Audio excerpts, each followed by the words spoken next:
it's Sherry Diaz, and this is a bonus video just for you for being an exclusive member of my wellness and fitness community. So this video is for you to watch before you start day one. It's part of a 3-part series about getting yourself ready for day one. Today's video is going to be focusing on beginning statistics, your measurements. So I know you're thinking, like, why do I need to take statistics? Shouldn't I just weigh myself now and then weigh myself later? No, that's not what we're doing here. I want you to start to think of your wellness as a puzzle. If I gave you a 20-piece puzzle, but I only gave you one piece, would you be able to know what it's supposed to look like in the end from that one piece?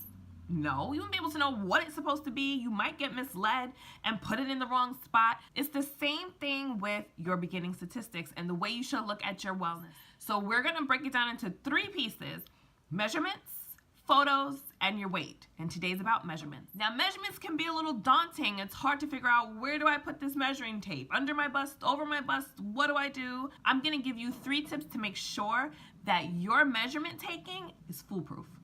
So tip 1, get a buddy. Get somebody you trust to do this for you. I know you might be like, I feel a little uncomfortable being in front of someone, letting them take all my measurements. Let it be somebody you trust. Call your mom, aunt, sister, brother, whoever it is, significant other, friends. Let it be somebody that you trust that can take these measurements of you. Most of the time we're nervous about getting our measurements taken because we're down to our nitty-gritties and someone is all up in our business taking our measurements. Well, here's where point number 2 comes in to help. Get yourself a measurement outfit.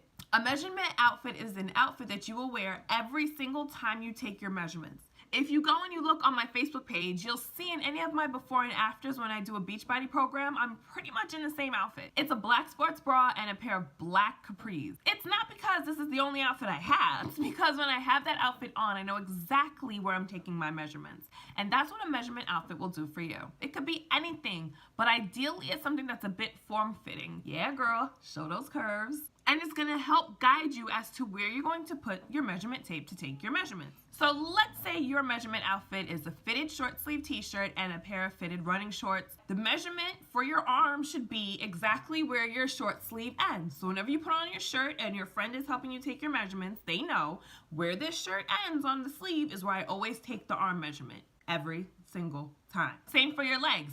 Wherever the shorts end, that's where you're taking your thigh measurement. I know you're thinking, but Sherry, the outfit that I want to use is a full pair of leggings and it's long sleeves. So what do I do in that instance? Get some safety pins. Find where you take your first measurement, where your friend is doing your first measurement. Take a safety pin and put it on the inside of your clothes, on the inside of your arm. No one will know the pin is there if you choose to wear the shirt at any other time. But when it comes to measurement time and you put it on, you'll know exactly where that measurement tape is supposed to be. With your leggings, if they have a design, use that design to your advantage. If your hip happens to be around where the 4th stripe is on your leggings, then the next time you do your measurements, know that that 4th stripe is where your measurement tape is supposed to go. Tip number 3, I need you to detach. You're gonna see your measurements, and for a lot of us, it's gonna build up some type of feelings about it. But I want you to detach yourself from that emotion, especially if it brings up any negative type of feelings. Let's take a trip back in time.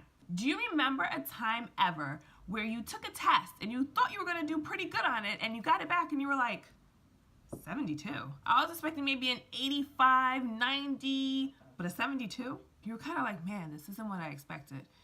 But this is my grade, it is what it is. At that moment, did you become a failure? Did you all of a sudden flunk out of school?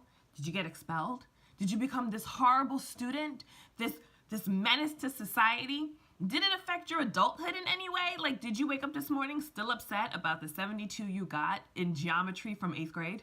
No, right? Same thing with your measurements.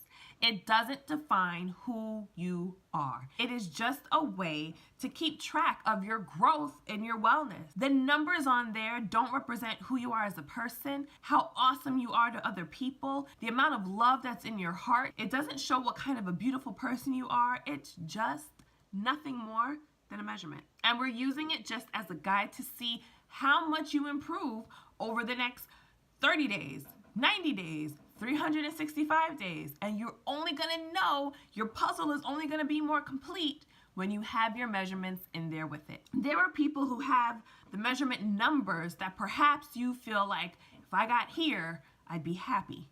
Well, there are people living with those measurement numbers, and when they take their measurements, they still feel some kind of negative connotation that goes along with them. So the number doesn't define you. The number doesn't bring you happiness.